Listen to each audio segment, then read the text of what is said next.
Mode, room fillers, sillage monsters. Wait a minute! Yes. That's right. We're gonna be talking about that topic, and I'm gonna be showing you 5 fragrances in my collection that do just that. We always need to think about our own skin chemistry and how fragrances perform on us. So these are just my opinions about these fragrances. They might perform differently on you, but on me, they push out heavily, they last a long time, and they have a beautiful sillage. So these are some fragrances in my collection that fit this topic perfectly. So let's go. First up, from the house of Manera, we have Red Tobacco. So Red Tobacco is definitely a scent for the cooler months, fall and winter. It's a sweet, vanillic tobacco-y scent with massive performance. Honestly, this was a blind buy for me. Of course, I saw the hype, bought into it, purchased my bottle. When I got it upon initial spray, I was a little bit turned off. It was a little challenging for my nose, the opening, but once it goes into the dry down, it becomes heavenly, beautiful. This is a compliment getter for sure. If you spray this on, take a shower, you will still be able to smell it. You might have to take another shower. And then maybe another shower. Because this stuff is potent. So be nice to yourself and to the people around you. Do not spray this fragrance more than 2 times. As for the note breakdown, in the top, we have cinnamon, agarwood, incense, saffron, nutmeg, green apple, and white pear. In the mid, we have patchouli and jasmine. And in the base, we have tobacco, Madagascar vanilla, amber, gaiac wood, sandalwood, white musk, and Haitian vetiver. Yeah, overall, this is a great scent if you can get past the opening. For some people, the opening may not be challenging at all, but for me, it was definitely a bit challenging. But the more I wear it, the more I get used to it. And to be honest, I wear this fragrance for the dry down. It's that good. So if you can, get yourself a sample of Red Tobacco by Manera. Next up, from the house of Laboratorio Olfativo, we have Neurotic. So this will be the first of 2 fragrances that are featured on this list that have been perfumed by Cécile Zarokian, one of my favorite perfumers. This is a smoky, ambery leather fragrance. This is dark, mysterious, and warm. It leans slightly masculine, but it's completely unisex in my opinion. It's extremely attractive. I get almost 10 hours on my skin with a very strong projection and sillage. This fragrance, when I first smelt it, it reminded me of Interlude Man by Amouage.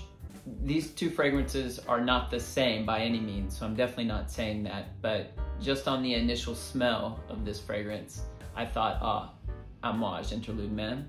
But like I said before, they're completely different fragrances, but they have some similarities. As for the note breakdown, in the top, we have red fruits, bergamot, and grapefruit. In the mid, we have saffron, coriander, and geranium.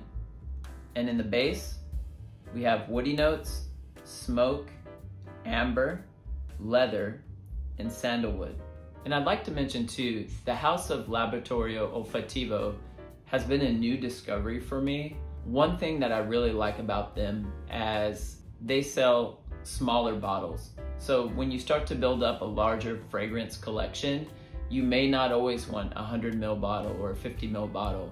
So they sell 30 ml bottles for a great price. So I don't know how easy they are to get in your area, but we can get these here in Japan.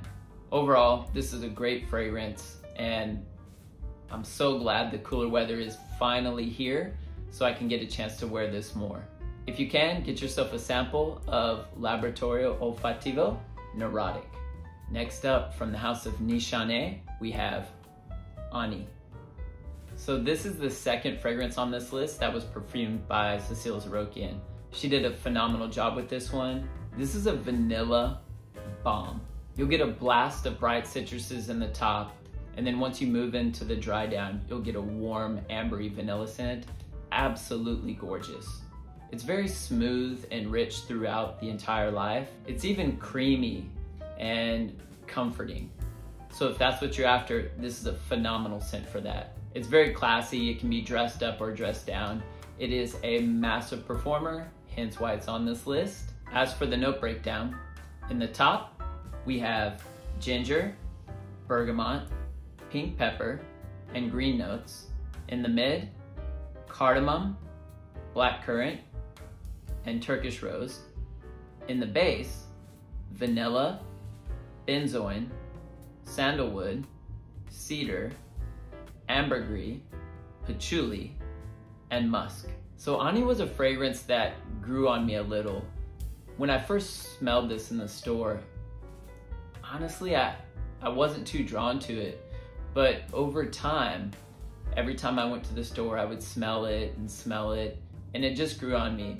And once I tried it on my skin, wow, I fell in love. This is just such a gorgeous fragrance. Cecile did a great job of making a vanilla scent that doesn't smell like you want to eat it. It doesn't smell super gourmandish to me. So if you can, get yourself a sample of Anie by Anie. Next up, from the house of Essential Parfums, we have Bois Imperial. So this is a woody aromatic fragrance that has a slight resemblance to Ganymede. It's not a dupe by any means, but it's made by the same perfumer, Quentin Biche. He's done a great job with this one. This is metallic, woody, freshness. This fragrance is quite linear throughout its life. You'll get subtle changes, but it is quite pleasant. As for the note breakdown, we have Akigala wood, woodsy notes, vetiver, basil, timur, ambroxan, and patchouli. One thing that I really love about this fragrance brand, Essential Parfum, is that they make their fragrances extremely affordable with niche quality. They have very well-known perfumers on their list, and they produce quality fragrances. They have a new fragrance coming out very soon that I'm really excited about, so hopefully I can get my hands on that once it's been released here in Japan. So I'm looking forward to reviewing that fragrance. But yeah, Essential Parfums is great, niche quality with great prices. So if you can, get yourself a sample of Bois Imperial by Essential Parfums. And last up, from the house of Maison Francis Kurkdjian, we have OUD Satin Mood. So this is a very oudy, powdery rose scent. It is extremely strong. I think on this channel, I've told you about the story of, I went to a coffee shop, I sprayed this 3 times, side, back of my neck. I went to the coffee shop, sat down, cleared that entire place. This stuff is very potent. It is a room filler. Be careful. Be nice to the people around you. Next time I go out, I'm doing 1 spray with this. Also, when I first bought this, it took me a little bit to get accustomed to this scent profile. It does come off quite powdery. So if you're not used to powdery scents, then it may take your nose a little while to adjust to this scent profile. But now that I'm used to it, it is absolutely gorgeous, and I'm excited to spend more time with it. As for the note breakdown, we have Bulgarian rose, Turkish rose, vanilla, agar wood, violet, and benzoin. So OUD Satin Mood is very potent. Now they also have released an extrait version, which I've never tried, but this stuff is so potent, I can't even begin to imagine how potent the extrait version must be. But if I ever get the chance, I'd love to smell it just to see. But overall, this is a great fragrance that has a lot of uniqueness and depth to it. And again, it fits the bill perfectly if you're looking for a sillage room filler beast mode fragrance.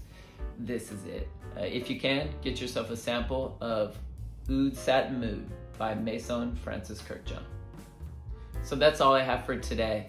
Please like and subscribe if you enjoyed today's content, and let me know down in the comments if you have any of these fragrances and how they perform for you. I hope everyone's staying healthy and well, and I'll see you in the next one.